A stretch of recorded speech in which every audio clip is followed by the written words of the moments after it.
بسم اللہ الرحمن الرحیم۔ السلام علیکم۔ ہمارا آج کا موضوع ہے احمد ندیم قاسمی کا افسانہ سفارش۔ سب سے پہلے ہم دیکھتے ہیں اس افسانے کے اہم کردار۔ سب سے پہلا ہے فیقہ کوچوان، وہ جو تانگا گھوڑا چلاتے ہیں۔ دوسرا ہے اس کا باپ صدیقہ کوچوان۔ تیسرا کردار ہے ڈاکٹر عبدالجبار، اور چوتھا کردار ہے بابو جی۔ اگرچہ بابو جی احمد ندیم قاسمی خود ہیں، لیکن اس افسانے میں یہ ایک باقاعدہ کردار ہے بابو جی۔ یہ چار مین کردار ہیں کہانی جن کے گرد گھومتی ہے۔ اس افسانے میں 2 ہاسپٹلز کا ذکر ہوگا، میو ہاسپٹل اور کوٹ لکھپت ہاسپٹل۔ اس کے علاوہ 2 ٹوٹکوں کا ذکر ہوگا جب صدیقہ کوچوان کی آنکھیں خراب ہوئی تھیں، جو اس نے آزمائے تھے، پوست کے ڈوڈے اور پالک کا ساگ۔ اس کے علاوہ ایک علاقہ ہے، ایک جگہ کا نام ہے مصری شاہ، وہاں سے اس نے سرما خریدا تھا۔ یہ وہ کردار اور جگہیں ہیں جن کا ذکر ہوگا اس افسانے میں۔ اب آتے ہیں ہم اصل کہانی کی طرف۔ بابو جی کہتے ہیں کہ محلے کی بڑی گلی کی موڑ پر 3-4 تانگے ہر وقت موجود رہتے تھے۔ اس روز جب میں موڑ پر آیا تو وہاں پر ایک بھی تانگا نہیں تھا، اور مجھے خاصی دور بھی جانا تھا اور جلدی بھی پہنچنا تھا، اس لیے تانگے کا انتظار کرنے لگا۔ تانگے تو بہت گزرے لیکن سب پہ سواریاں بیٹھی ہوئی تھیں۔ اچانک میں نے فیقہ کوچوان کو اپنی طرف آتے دیکھا تو پکارا، فیقہ تانگا کہاں ہے؟ تانگا لاؤ نا۔ فیقہ کوچوان نے کہا، بابو جی آج تانگا تو نہیں جوڑا۔ میں نے کہا کیوں، کیا ہوا؟ تو اس نے کہا بابو جی مجھے آپ سے کام ہے۔ بابو جی کہتے ہیں، میں نے کہا ہاں ہاں کہو۔ تو اس نے بتایا کہ اس کا باپ صدیقہ کوچوان، جس کے ساتھ آپ کئی بار تانگے پر بیٹھے بھی ہیں، ان کی ایک آنکھ لال لال رہتی تھی اور اس میں سے پانی بہتا رہتا تھا۔ ہوا یہ کہ وہ مصری شاہ ایک علاقے کا نام ہے، وہاں سے وہ گزرے تو ایک حکیم وہاں سرما بیچ رہا تھا۔ وہ اس سرما فروش سے سرما لے آئے۔ بابا نے کہا کہ اس سے آنکھ کی لالی جاتی رہے گی۔ حکیم نے خدا اور رسول کی قسم کھا کر کہا ہے، اور یہ بھی کہا ہے کہ اگر نہ جائے تو قیامت کے دن مجھے گردن سے پکڑ لینا۔ میں نے بھی اور ماں نے بھی یہی صلاح دی کہ اگر خدا اور رسول کو بیچ میں ڈال رہا ہے تو ذرا سا لگا لو۔ اس نے لقمان حکیم حکمت کا بادشاہ پڑھا اور آنکھ پر سرمے کی سلائی پھیر لی۔ اس کے بعد کیا ہوا کہ آنکھ مزید خراب ہو گئی اور ساری رات تڑپتے ہوئے گزاری، اور پھر صبح کو محلے کے سارے کوچوان اکٹھے ہوئے تو ان میں سے چچا شیدے نے کہا کہ پوست کے ڈوڈے پانی میں ابالو اور اسی پانی سے آنکھ دھو لو۔ پوست کہتے ہیں یہ جو گرمیوں میں سردائی کے طور پہ رگڑتے ہیں خشخاش، وہ وائٹ وائٹ سے دانے ہوتے ہیں۔ ان کو جب زمین میں کاشت کرتے ہیں تو اس میں سے جو پودا نکلتا ہے اس پہ جو پھول لگتا ہے اسے گلے لالا کہتے ہیں۔ یہ اکثر شاعری میں آپ نے یہ ترکیب سنی ہوگی۔ بڑا سرخ رنگ کا، گہرے سرخ خون کے رنگ کا پھول ہوتا ہے، اور اس کے نیچے ایک گٹلی سی بنتی ہے، ایک ڈوڈی سی بنتی ہے۔ جب پھول کی پتیاں گر جاتی ہیں تو یہ ڈوڈا جو ہے یہ بڑا ہو جاتا ہے اور یہ خشخاش سے بھرا ہوا ہوتا ہے۔ اس کو بلیڈ سے ہلکا سا کٹ لگاتے ہیں تو اس میں سے جو دودھیا رنگ کا پانی سا نکلتا ہے، جب اس کو ہوا لگتی ہے تو وہ خشک ہو جاتا ہے، اور اس کو اتار کے یہ خالص افیون ہوتی ہے جو نشے کے لیے اور مختلف ادویات میں استعمال ہوتی ہے۔ وہ جو ڈوڈا سا بچ جاتا ہے اسے کہتے ہیں پوست کا ڈوڈا۔ فیقہ کوچوان کہتا ہے کہ اس پانی سے آنکھ دھوئی مگر بابا اسی طرح تڑپتا رہا۔ پھر کسی نے کہا کہ پالک کا ساگ ابال کر باندھا، اور جب کھولا تو بابا نے صاف کہہ دیا کہ اب کیا جتن کرتے ہو، آنکھ میں سے تو نظر آنا ہی بند ہو گیا ہے۔ اب گھر والے بہت زیادہ پریشان ہو گئے، اسے ایک ہسپتال میں لے کر گئے، پھر دوسرے میں لے کر گئے، دونوں میں جگہ نہ مل سکی۔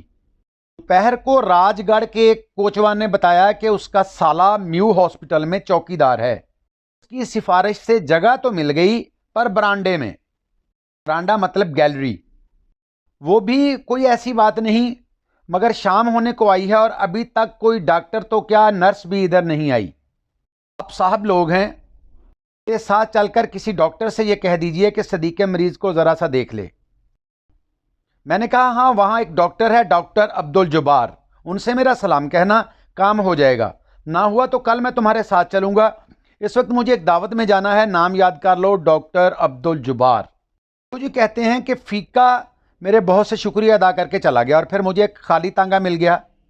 رات کو جب میں واپس گھر آیا تو معلوم ہوا کہ فیکا کوچوان آیا تھا اور کہہ گیا تھا کہ بابو آئیں تو مجھے بلا لیں۔ بابو جی کہتے ہیں میں نے سوچا کہ اس وقت کون بلائے، اگر فیکے کوچوان کا کام ہو گیا ہوگا تو اس نے شکریہ ادا کرنا ہوگا، اور اگر نہ ہوا ہوگا تو جو بھی کوشش ہوگی وہ کل ہی ہوگی۔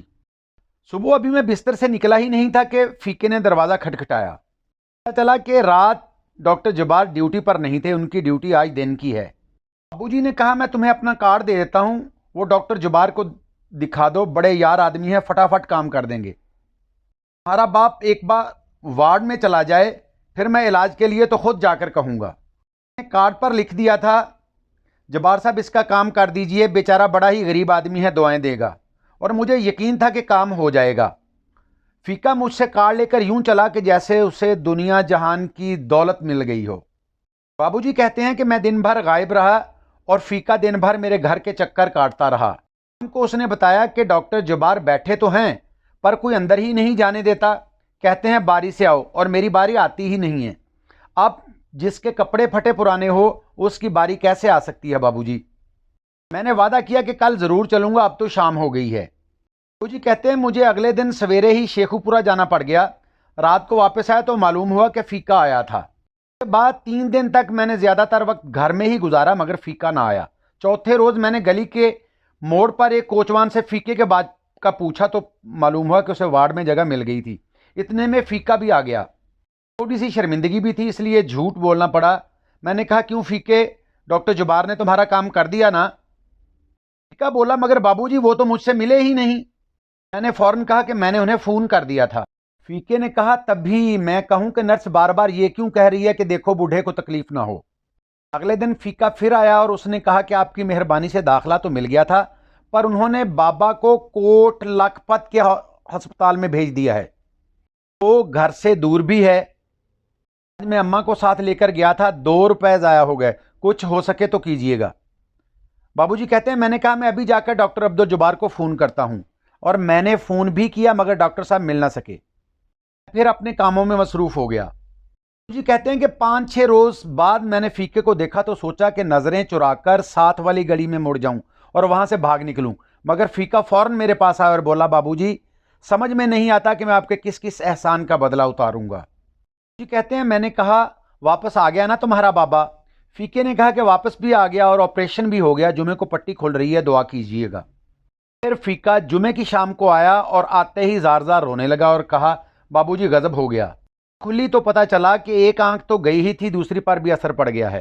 کہتے ہیں پہلے آپریشن کا زخم ٹھیک ہوگا تو دوسرا آپریشن ہوگا اور دوسری آنکھ کا بھی ہوگا۔ بابو جی کہتے ہیں کہ میں نے اسے تسلی دی اور اسے ساتھ لے کر سامنے ہی ایک دکان سے ڈاکٹر جبار کو فون کیا مگر بدقسمتی سے وہ فون پر موجود نہ تھے۔ میں نے اس سے وعدہ کیا کہ کل جا کر ڈاکٹر جبار سے ملوں گا، ہسپتال نہ ہوئے تو انہیں گھر جا کر پکڑوں گا۔ دوسرے دن میں جا تو نہ سکا، البتہ ڈاکٹر جبار کو فون ضرور کیا مگر وہ پھر غائب تھے۔ ادھر فیکا بھی غائب ہو گیا۔ 2-2.5 ہفتے کے بعد دروازے پر دستک ہوئی، نوکر نے آ کر بتایا کہ فیکا کوچوان آیا ہے۔ میں نے بھی کھڑکی سے اسے دیکھ لیا تھا، وہ بالکل ہلدی کی طرح اس کا رنگ ہو رہا تھا۔ میں نے نوکر سے پوچھا کیا تم نے اسے بتا دیا کہ میں گھر پر موجود ہوں؟ نوکر نے کہا جی بس میرے منہ سے نکل گیا۔ بابو جی کہتے ہیں میں نے اسے کہا بڑے احمق آدمی ہو، میں نے اسے ڈانٹا اور کہا جاؤ کہہ دو کپڑے بدل رہے ہیں، آتے ہی ہیں۔ بابو جی کہتے ہیں کہ مجھے خیال آیا کہ میں کتنا چھوٹا آدمی ہوں، 2 پیسے یا 2 روپے یا چلو 2 لاکھ کی بھی بات نہیں، 2 آنکھوں کی بات ہے، اور میں جھوٹ بولے جا رہا ہوں۔ مجھے فیکے کے سامنے اعتراف کر لینا چاہیے کہ میں تمہارے لیے کچھ نہیں کر سکا۔